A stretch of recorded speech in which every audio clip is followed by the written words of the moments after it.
You compromised your boundaries. You forgave disrespect. You communicated openly, gave them your absolute loyalty, and somehow you were the one who ended up discarded, watching them give their best to someone who treats them like garbage. You swallowed your pride and called again. You wrote the mature message. You apologized for their cruelty just to keep them close. You stared at your phone, like it was an oxygen tank. You felt your dignity leaking out, one blue bubble at a time. Society sold you a poisoned script. They told you love is sacrifice and vulnerability, but in the real world, unconditional vulnerability is a VIP pass to being emotionally slaughtered. You were trained to chase. You were trained to explain. You were trained to beg for basic respect. Like respect is a charity. You are done being the casualty of someone else's ego. In the next 26 minutes, you will learn Machiavelli's dark psychology of romantic control. If you want to keep getting your heart broken, click away. But if you want them to fear losing you, listen to every word.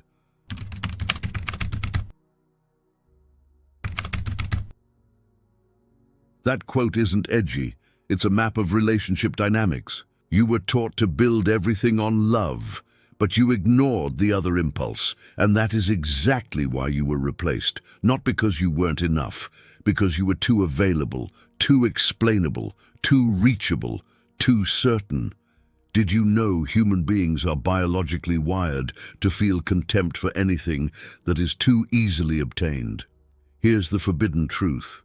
Your anxiety is what killed their attraction to you, not your looks, not your intelligence, not your effort.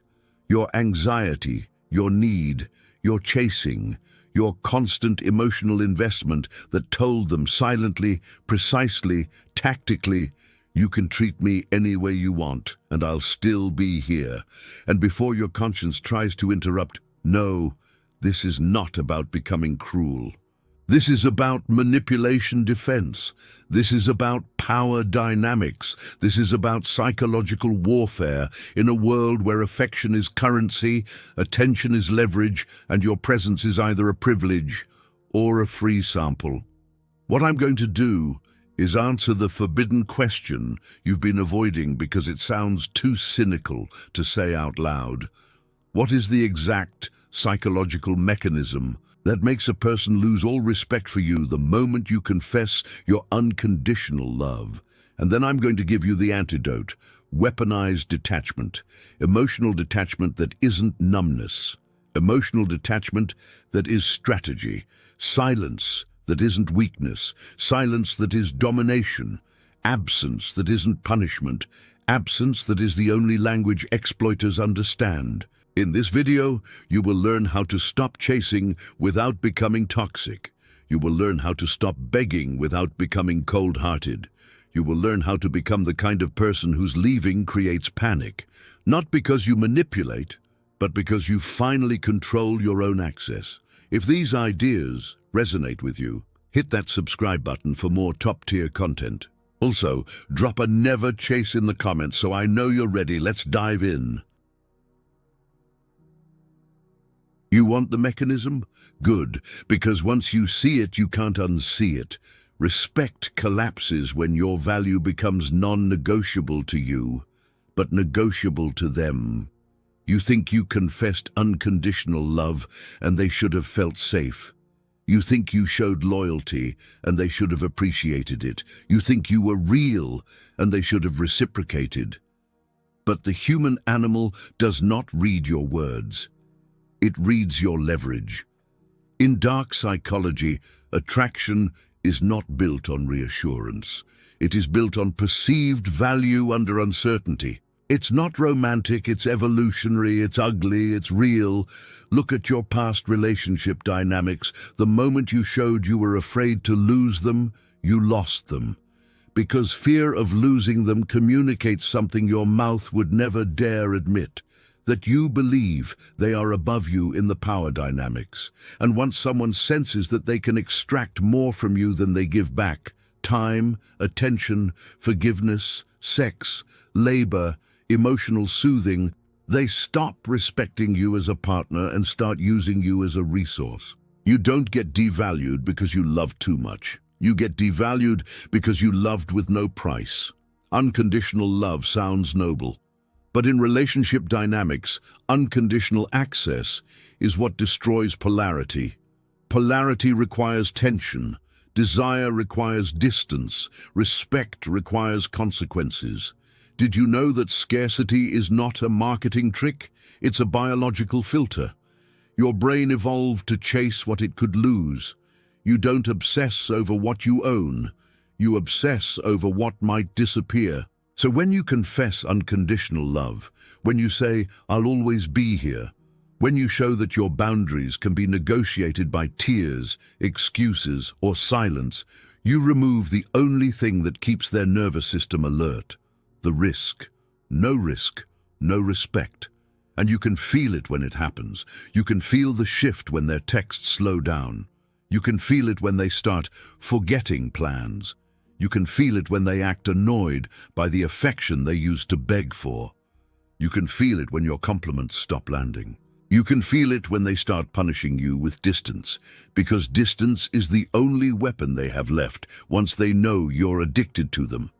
Here's the part you don't want to hear. You trained them. You trained them that your love is a guarantee, not a privilege. You trained them that your forgiveness is automatic. You trained them that your standards are negotiable. You trained them that you don't walk away. You trained them that they can test your frame and you'll collapse into explanations. And the moment they believe you won't leave, the game changes. They stop investing and start managing you. What if I told you that being a good partner is exactly why they got bored?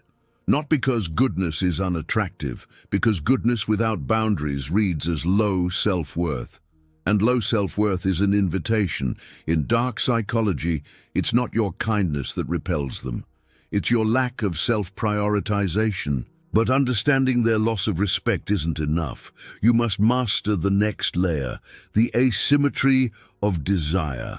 And that's where your control begins. In every relationship dynamic, one person wants the other more. That imbalance is the throne. Whoever wants less controls more. Whoever needs less dictates more. Whoever can walk away owns the room. You were taught that love is equal. That's a bedtime story. In real power dynamics, love is often asymmetrical. And the person with more emotional detachment has more leverage because they're less predictable, less needy, less controllable. You think the goal is to be loved. The real goal is to be respected. Love without respect becomes charity. Love without respect becomes entitlement. Love without respect becomes a trap you call connection. Did you know the most common manipulation tactic in romance is not lying? It's training you to overinvest. They do it with intermittent reinforcement, warmth, then cold, intimacy, then distance, attention, then silence. Your nervous system becomes a gambler. You start chasing not the person, but the feeling you once had, and then you confuse attachment with destiny. That's why never chase isn't a motivational slogan. It's manipulation defense. It's psychological warfare against your own conditioning. Because chasing is not proof of love. Chasing is proof of hierarchy. Every time you double text, you communicate, "I am below you." Every time you explain your pain, you communicate, "Your approval defines my reality." Every time you beg for clarity, you communicate, "You're allowed to destabilize me." And you wonder why they stop respecting you. Now listen carefully. The opposite of chasing is not playing games. The opposite of chasing is having a life so internally sovereign that you don't negotiate for basic dignity. You don't need to win them back. You need to withdraw your access. You are not a rehabilitation center for broken people. You are the prize, but I'm not going to leave you with philosophy. In a moment, I'm going to give you the exact text message response that flips the power dynamics in your favor, without begging, without attacking, without explaining. Before that, you need to see the real enemy, the script installed inside you. You were raised on a moral fantasy. Be understanding, be patient, communicate, give them the benefit of the doubt, love them through their flaws. And in healthy relationships, those are virtues. But you didn't date healthy. You dated opportunists. You dated avoidance. You dated people who confuse love with control. You dated people who only respect what they can't own. So your virtues became your vulnerabilities. You didn't just love. You overfunctioned. You didn't just care. You rescued. You didn't just commit. You fused. And the more you fused, the less they had to earn. This is why the betrayed intellectual suffers differently. You weren't naive. You were principled. You believed that if you did everything right, if you were consistent, loyal, rational, patient, you would be valued. But relationship dynamics are not a meritocracy. They're a market. And in a market, value is not what you give. Value is what you can withhold. That sentence will make your old self flinch. Good. That flinch is the training leaving your body. Here is the forbidden truth. The system needs you to believe that wanting someone more is romantic, because your hunger makes you exploitable. Look at the culture. Fight for love. Don't give up. If you love them, prove it. No. If you love yourself, prove it. Because every manipulator loves a partner who believes endurance is virtue. They can hurt you and watch you reinterpret it as growth. They can neglect you and watch you call it space. They can betray you and watch you call it a mistake. This is not love. This is psychological warfare against your self-respect. And yes, some people are not villains.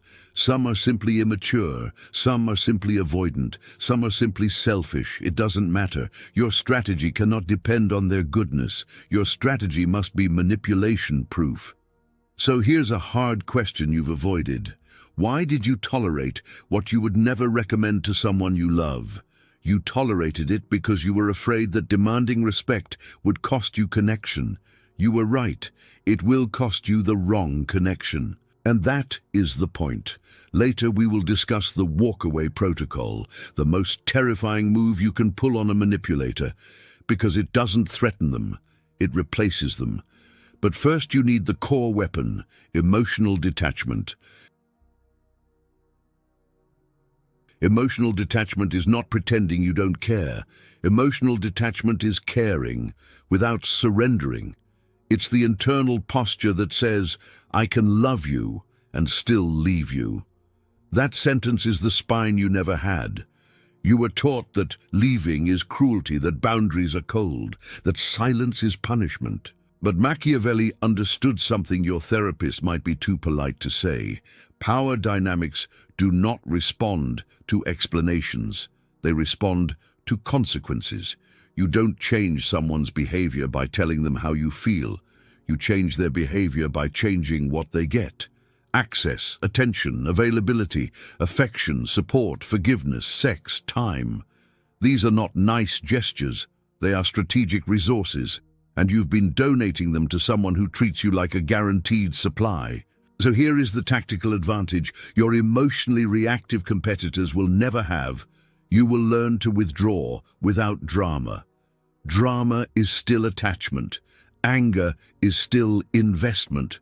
Begging is still worship. Detachment is silence with a pulse. Did you know that the most dominant person in a conflict is the one who can pause, not the one who has the best argument, not the one with the most evidence, the one who can sit in the discomfort and not chase relief? That is psychological warfare, because most people are addicted to resolution. They need to fix it, they need to talk, they need closure like it's medicine. A manipulator uses that addiction. They provoke you, then offer a conversation as a reward. They withdraw, then return with crumbs, and you call the crumbs progress. Weaponized detachment breaks the cycle by removing the reward, your reaction. You stop auditioning, you stop pleading, you stop explaining your worth to someone committed to misunderstanding you. You become opaque, you become a silent fortress. Now you might be thinking, if I detach, won't I lose them? Good. That fear is the chain. If someone only stays when you abandon yourself, you were never loved. You were consumed.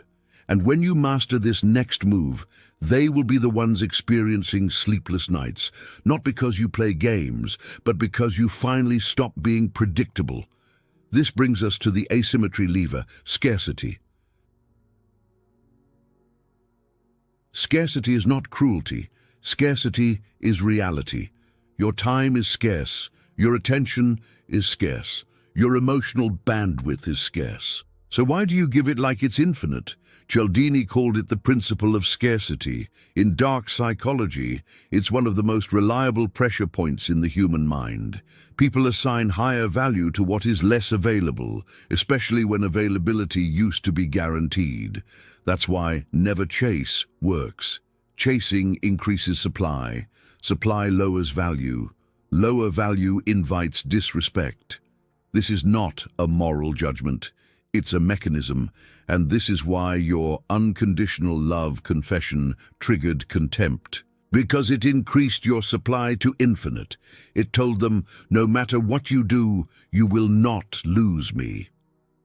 And the human nervous system hears that as, you don't need to try. Tell me if this sounds familiar. You gave them reassurance after they hurt you. You offered intimacy after they neglected you. You apologized after they disrespected you. You rewarded bad behavior with closeness because you were afraid distance would end it. You didn't create love. You created immunity. They became immune to consequences. Now here's a pattern interrupt you need burned into your brain. As Machiavelli knew, people respect a tyrant who sets boundaries more than a servant who gives everything. You don't need to be a tyrant. You need to stop being a servant. Scarcity leverage is not ghosting. Scarcity leverage is not silent treatment. Scarcity leverage is simply this. Your access requires standards. Your presence becomes earned again. And the moment they feel that your absence is possible, their behavior changes. Not always into love, sometimes into panic, sometimes into manipulation, sometimes into rage. Good. That reaction tells you the truth. Because when you pull back supply, you expose demand. If they value you, they adjust. If they use you, they punish. And this is where most people fail. They interpret punishment as proof they should try harder. No. Punishment is proof you hit the leverage point. Now I'm going to give you a weapon you can use today. The exact text response that flips the frame. You don't need paragraphs. Paragraphs are pleading in formal wear. You don't need to list what you did for them. You don't need to explain your intentions. You don't need to convince them you're worthy. You need to reassert your frame. Here are 3 situations and the strategic response that holds power dynamics in your favor. Situation 1, they pull away, go cold, or get busy, and your old self wants to chase with, "Are we okay?"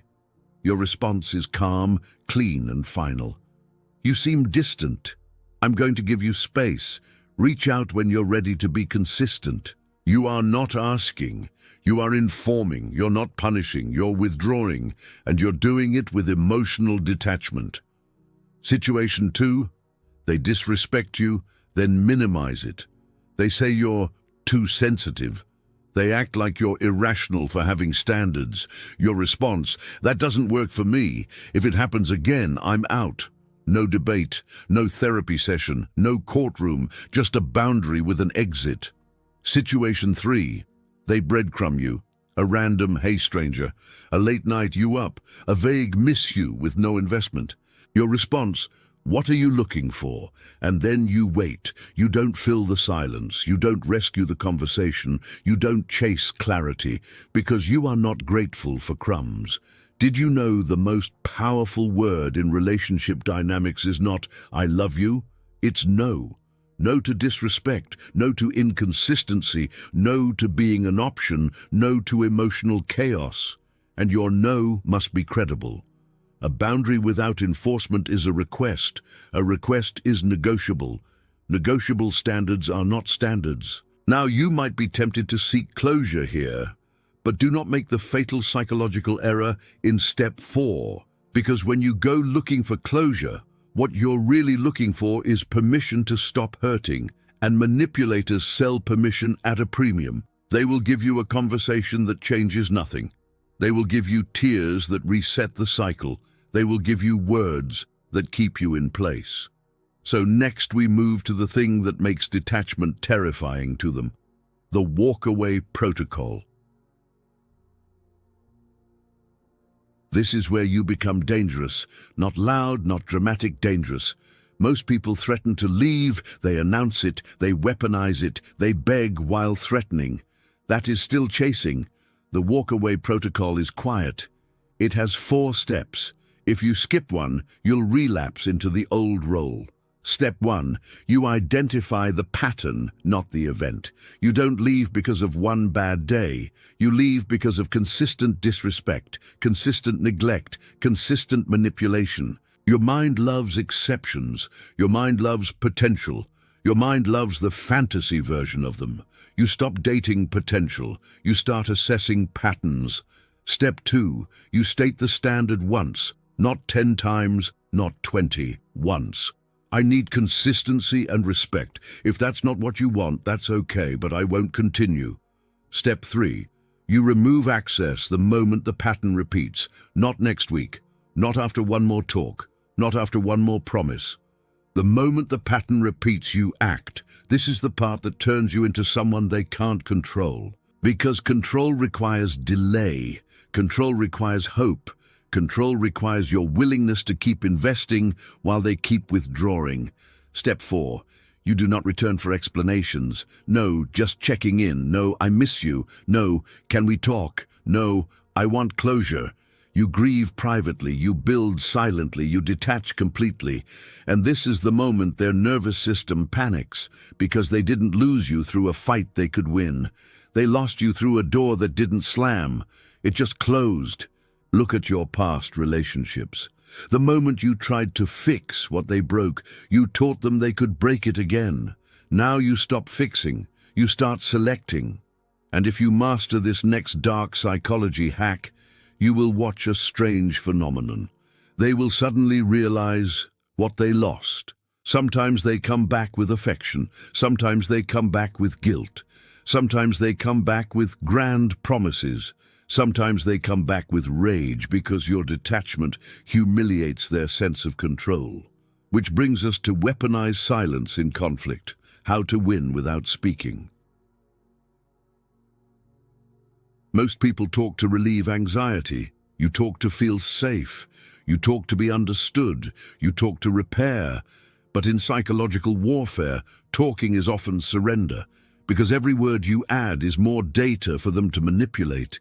They learn what you fear. They learn what you need. They learn what you'll tolerate. They learn the exact buttons to press next time, so you implement this silence. When they provoke you, you pause. When they accuse you, you slow down. When they demand an immediate answer, you withdraw your urgency. You say, "I'm not discussing this," while you're disrespectful, and then you stop. You do not negotiate the boundary. You do not perform emotional labor for someone committed to misunderstanding you. You do not chase the last word like it's a trophy, because the last word is usually the last chain. Did you know that the person who needs to be understood is already beneath the person who doesn't care? This is not about being heartless. This is about emotional detachment as a defense. When you stop begging to be understood by someone who benefits from misunderstanding you, you reclaim your center. And here's what happens next. Almost every time, they escalate. They call you cold. They call you toxic. They call you manipulative. They say you changed. They say you're playing games. No, you're exiting the game. You're no longer their emotional supply. And if you want a precise manipulation defense response, you use this line: "I'm not available for this dynamic." That's it. No diagnosis, no labels, no debate. You withdraw. Now I can already hear the fear in you. If I become this detached, won't I become toxic myself? Good question, because there is a difference between detachment and cruelty. And if you don't understand that difference, you'll either stay weak or swing into chaos. So the final system is this: the sovereign heart. The sovereign heart is the ability to love without losing yourself. You don't become invincible by becoming numb. You become invincible by becoming sovereign. Sovereign means you decide your standards, you decide your access, you decide your investment, you decide your exits. You do not outsource those decisions to their moods. Here are the rules you live by if you want absolute power in relationship dynamics without turning into the very thing that hurt you. Rule 1. You never trade self-respect for affection.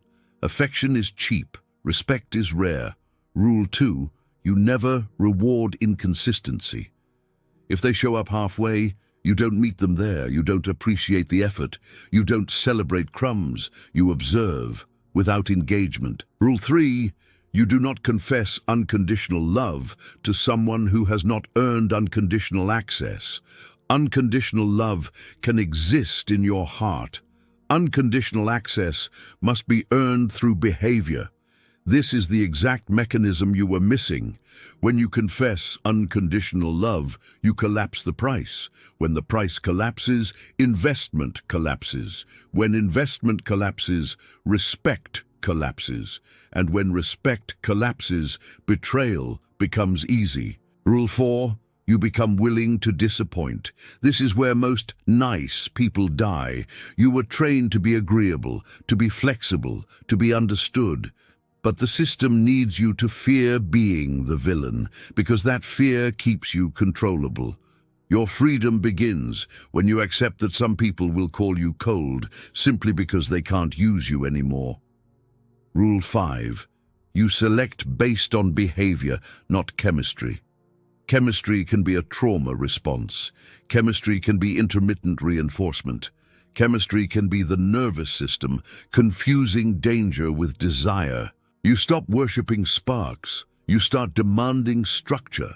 And here is the paradox that rewires everything. Your disengagement is your most powerful engagement.